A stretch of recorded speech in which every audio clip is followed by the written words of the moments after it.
Eu falei, aqui eu vou viver do INSS, aposentadoria do INSS, isso aqui é uma desgraça, eu não quero isso. Aqui eu construo um patrimônio e não dependo do Estado, não dependo do sistema. Eu tinha alguns momentos de pensamentos e planejamento e o resto de execução, para executar aquilo que eu planejei. Então, por exemplo, quero passar no Colégio Naval. Vou estudar assim, assado, assim, hasta tantas horas por dia. Fiz o plano. O resto eu vou executar. É um lapso de pensamento, o resto... Um lapso de planejamento, o resto de execução. Exato. Tá? Consegui. Entrei. No primeiros 10 minutos, alguma coisa tá estranha. Eu passei 2 anos num limbo, até que interromperam o meu sofrimento. Quando me expulsaram, ufa, que alívio. Aí eu faço um novo plano. Qual o novo plano? Vou entrar na faculdade tal. Beleza. É esse o plano? Vou estudar.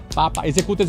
Passei. Beleza. Tô no plano. Passei. Só que minha faculdade começa em agosto. Eu tô em fevereiro. O que eu vou fazer agora? Vou arrumar um bico, vou arrumar um emprego pra ver o que acontece. Aí vou nesse emprego. Chego nesse emprego e encontro essa mulher. Eu olho pra ela e falo, que é isso? Olha a confiança dela. O que ela tem que eu não tenho? Olha como eu tô atrás. E aí eu falo, eu quero isso também. Quando eu falo, eu quero isso também, aí eu confronto. Mas peraí, meu plano é a faculdade. Opa, volto pro meu planejamento. Faculdade ou vendas? Eu faço uma escolha. Vendas. Vou abandonar a faculdade. Minha mãe entra e fala, Flávio, não abandona. Tranca. Tá bom, mãe. Tranco a faculdade. Tá até hoje. Quem sabe eu volte um dia. Aliás, eu acho que se eu tivesse ido pra faculdade federal, eu seria um líder sindical, alguma coisa do tipo. E nesse momento, eu pensei, Fabi, não, faculdade não. Porque faculdade... Por que eu pensei não faculdade? Eu vou levar 5 anos pra me formar, pra ganhar X. Aqui, nesse trabalho, se eu chegar gerente, eu já vou ganhar X daqui a 6 meses. Quando eu falo, eu vou ganhar X daqui a 6 meses... Eu penso, vou casar com a Luciana. Chego em casa, ligo pra Luciana e falo, vamos casar no que vem. Mas como? Cara, eu vou conseguir esse emprego, vou chegar a gerente e nós vamos casar. Sabe quanto tempo eu cheguei a gerente? 2 meses e meio. Uma meta de 6 meses, eu bati em 2 meses e meio e cheguei. Isso mostra... Eu acho que a minha visão foi, deixa a Luciana ser o meu prêmio e o meu estímulo pra conseguir chegar mais rápido. Então, eu casei tudo. Aí tudo fez sentido pra mim. O meu novo plano foi, tranco faculdade, chego ao gerente, me caso, saio de casa, começo a minha vida independente. Ano que vem eu caso, 1992 eu planejei. E a gente casou em 1992. Então depois você planeja, você só executa e para de pensar. Aí para de pensar, executa. Não pensa mais, é só... Não. Você acha que tem muita gente, entre aspas, que tá ouvindo a gente, que tá no colégio naval da sua vida? Acho que tem muita gente que entrou no modo automático, depois se convence que não tem mais como voltar atrás. O que é outra bobagem. A gente sempre pode voltar atrás do que a gente quiser. Mas o cara não tem mais coragem. Ele se sente que foi tão longe que não dá mais pra voltar. O que não é verdade. E por que você acha que as pessoas ficam petrificadas nessa hora? Porque elas se acostumam com o inaceitável. O ser humano tem uma capacidade de se adaptar, o que é bom. Ele consegue sobreviver, o que ele se adapta. Não é? A adaptação da espécie humana fez com que ele estivesse no topo da cadeia alimentar. Os dinossauros não conseguiram se adaptar. O ser humano conseguiu. Agora, o problema é que você também se adapta com aquilo que não deveria se adaptar. Você se adapta com coisas que não são aceitáveis. Imagina que você more na beira de um rio e esse rio começa a feder. É horrível. Mas a pessoa se acostuma. Com o cheiro, né? Com o cheiro. É a casa dela. Então, essa adaptação ao inaceitável faz com que pessoas tolerem situações intoleráveis durante a vida inteira. O meu padrão de pensamento tem muito da minha preparação para o Colégio Naval até hoje.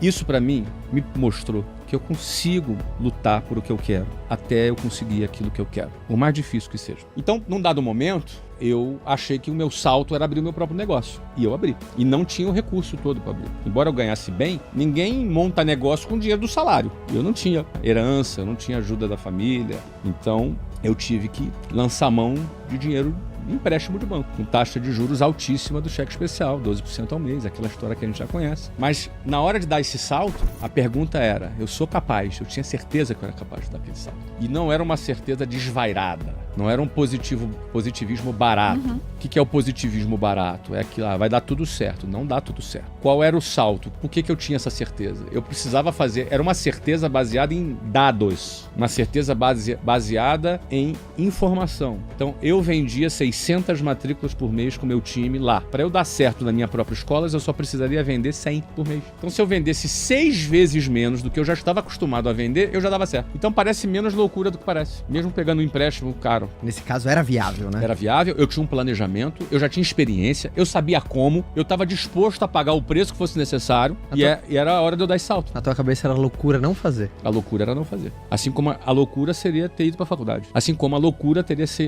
ir para o ensino médio. Quando eu parei o ensino médio para fazer a preparação. Então, o meu pensamento, ele segue esse mesmo padrão. E é um padrão invertido do comum. E nessa época, gente, vocês convivem comigo, sabem que eu trabalho bastante hoje. Sim. Mas hoje eu não trabalho nada perto daquela época. Naquela época, era cavalar.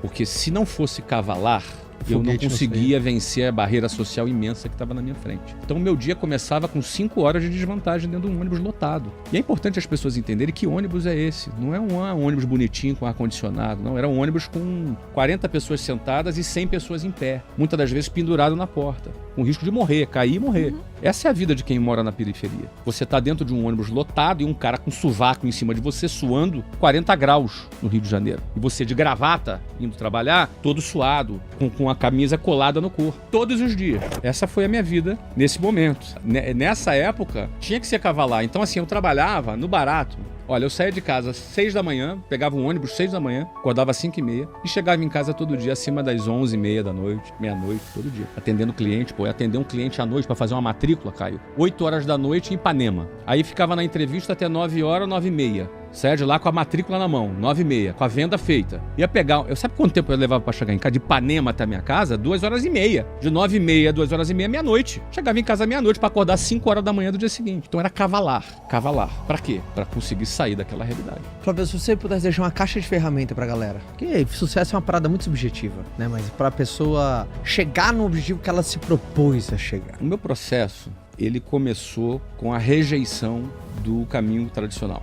Eu desejei o caminho tradicional e tive sucesso no caminho tradicional. Eu fui um aluno de sucesso, passei em concursos dificílimos, ou seja, eu fui um vitorioso no modelo convencional. Entrei nas melhores faculdades.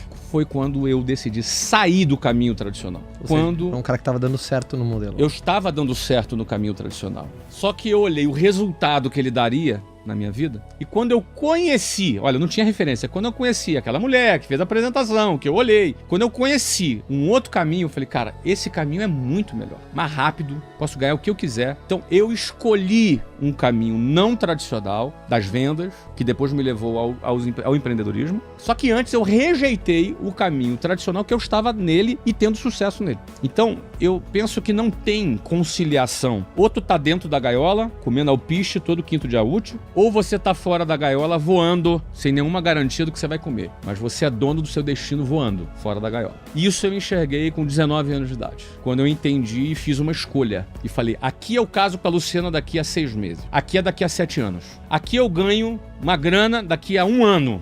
Aqui é daqui a 10 anos. Se tudo der certo. Aqui eu não tenho garantia de nada. Aqui eles dizem que eu tenho garantia de alguma coisa. E eu ainda não tinha descoberto que estabilidade não existe. Mais pra frente eu percebi que aquilo ali não tinha garantia nenhuma também. Então eu fiz uma escolha consciente. Eu falei, aqui eu vou viver do INSS. Aposentadoria do INSS. Isso aqui é uma desgraça. Eu não quero isso. Aqui eu construo um patrimônio e não dependo do Estado.